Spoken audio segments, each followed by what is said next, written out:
Soda புட்டி. So இந்த வீடியோவில் பார்க்க போகிறது பெத்தலகம் குடும்ப யூனிட் அப்படிங்கிற படம், மலையாள படம். தமிழ் டப்பிங்கில் செப்டம்பர் 4 தான் ரிலீஸ் ஆகுது. நான் பார்த்தது மலையாள வெர்ஷன்ப்பா.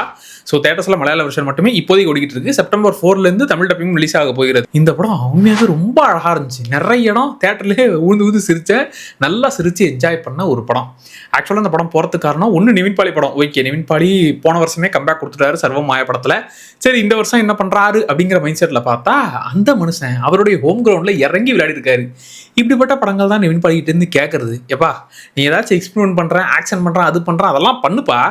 பட் இது உங்களுடைய ஹோம் கிரவுண்டு. சர்வமாயாலேயே அந்த மனுஷன் அவ்வளவு இதுவாக இருந்தார்.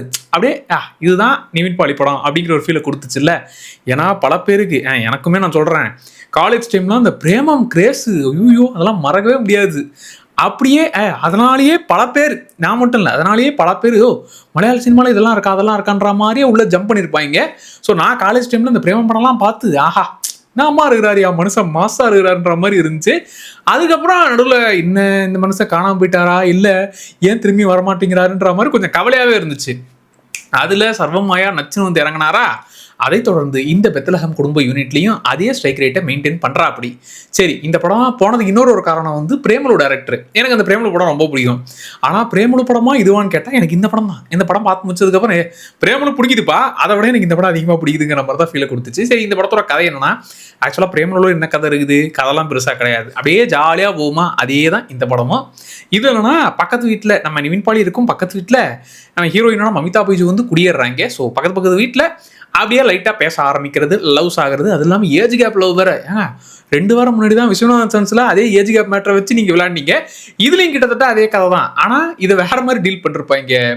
வெறும் இவங்க 2 பேரோடய இந்த லவ்வை வச்சே சுற்றி காட்டாம இங்கே இருக்கிற எல்லா கேரக்டர்ஸும் ஃபன் பண்ணிட்டு கிடப்பாங்க. அதுலேயும் நம்ம தல அஜித்தோடைய ரெஃபரன்ஸ்லாம், தல அஜித் ரெஃபரன்ஸ் இங்கெல்லாம் மாசா யூஸ் பண்ணுறீங்களான்ற மாதிரி அந்த ரெஃபரன்ஸ்லாம் தேட்டரில் சும்மா பிளாஸ்டாக இருந்துச்சு.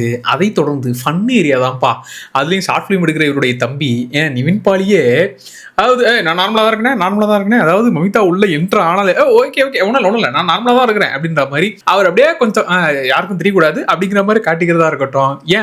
இவங்கிட்ட பேசும்போது இல்லை, கான்ஃபிடென்ட்டாக பேச ட்ரை பண்ணேன், லைட்டாக பல்ப் வாங்கிட்டேன் அப்படிங்கிற மாதிரி நம்மளால் பல்ப் வாங்கிட்டு அதை சமாளிக்க முடியாமல் ஓப்படா ஒத்துக்கிறதுன்னு இவருக்கும் இவங்களுக்குமான அந்த காம்பினேஷன்.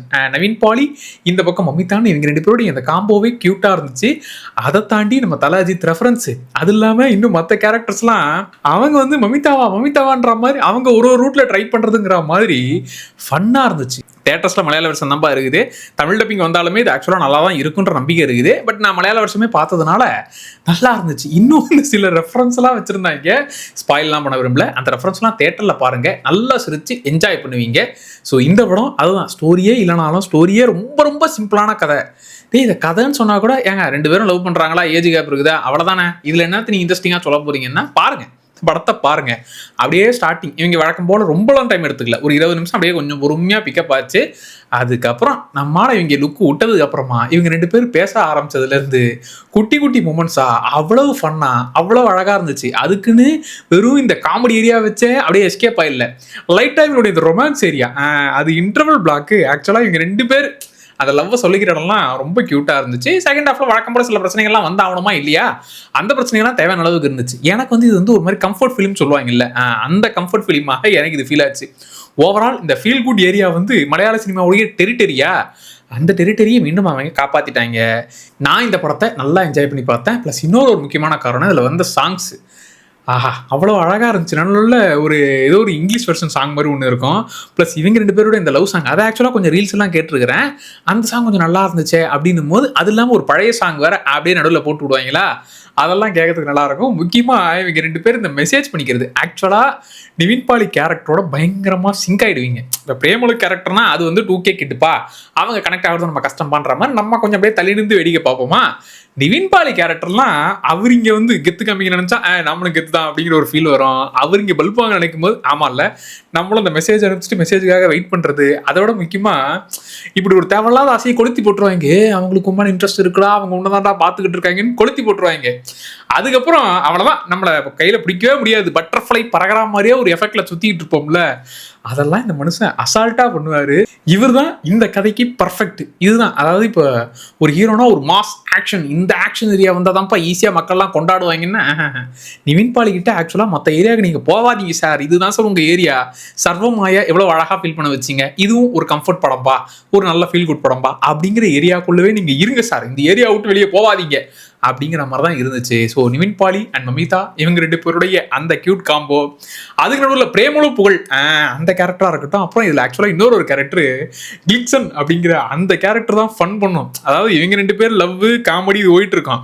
அவர் சைடில் நான் தான் ஸ்கோர் பண்ண போறேன்ற மாதிரி வந்து பல்ப் வாங்குற ஏரியாலாம் மைசூர் பாக்கு காமெடிலாம் வந்து வெயிட்டாக இருக்கும். அதான் இந்த படம் நான் தேட்டரில் பார்க்கும்போதே பயங்கரமாக சிரிச்சு என்ஜாய் பண்ணிட்டு இருந்தேன். அண்ட் மலையாள ஆடியன்ஸ் வந்து இன்னும் பயங்கரமாக சில ரெஃபரன்ஸுக்கெல்லாம் அவ்வளோ சிரிச்சு என்ஜாய் பண்ணாங்க. என்ன இந்த ரெஃபரன்ஸ், இதுக்கு ஏன் சிரிக்கிறாங்கன்னு போது அதுக்கப்புறம் முடிச்சுட்டு வந்தா இந்த ரெஃபரன்ஸ்லாம் வச்சிருந்தாங்களான்ற மாதிரி அதை பார்த்து கொஞ்சம் என்ஜாய் பண்ணேன். ஸோ ஓவரால் நல்லா என்ஜாய் பண்ணேன். நல்ல ஒரு படம்ப்பா. சரிடா அதில் குறையே உனக்கு இல்லையாடான்னா, செகண்ட் ஹாஃப்ல இந்த வரப்போகிற பிரச்சனைகள் அதை சமாளிக்கிறது தான் ரொம்ப வழக்கமாக நம்ம அப்படி தான் இருக்கும்.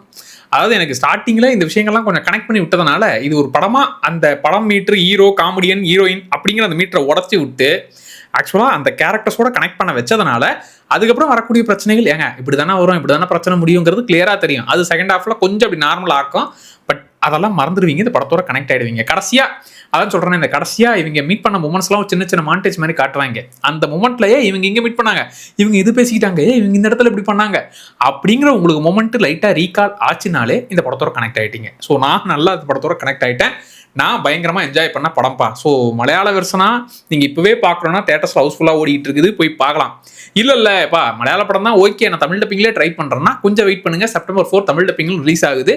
ஸோ தமிழ் டப்பிங் வேணா கூட பாருங்கப்பா. மலையாள படம் நான்லாம் 1 மாதம் இல்லை 2 மாதம் கழிச்சு ஓடிடி வந்தாலும் பொறுமையாக பார்த்துக்கலான்னு இருப்பேன். நானே தேட்டருக்கு போக ஆரம்பிச்சிட்டேன்ப்பா. நல்ல வேலை தேட்டருக்கு போயிட்டு ஏன்டா தேட்டருக்கு வந்து டிசப்பாயின்ட் பண்ணாமல் நல்லபடியாக ஒரு நல்ல ஒரு ஃபீல் குட் படம் பார்த்து திருப்தி இந்த படம் பார்க்கும்போது கிடச்சிது. ஸோ எத்தனை பேர் இந்த படம் பார்த்துட்டீங்க அண்ட் உங்களுக்கு எப்படி இருந்துச்சு அப்படிங்கிறத மறக்காம கமெண்ட்ஸில் தெரிவிக்கவும். சோடா அப்படி சேனலை அப்படியே சப்ஸ்கிரைப் பண்ணிக்கோங்க. Tata by.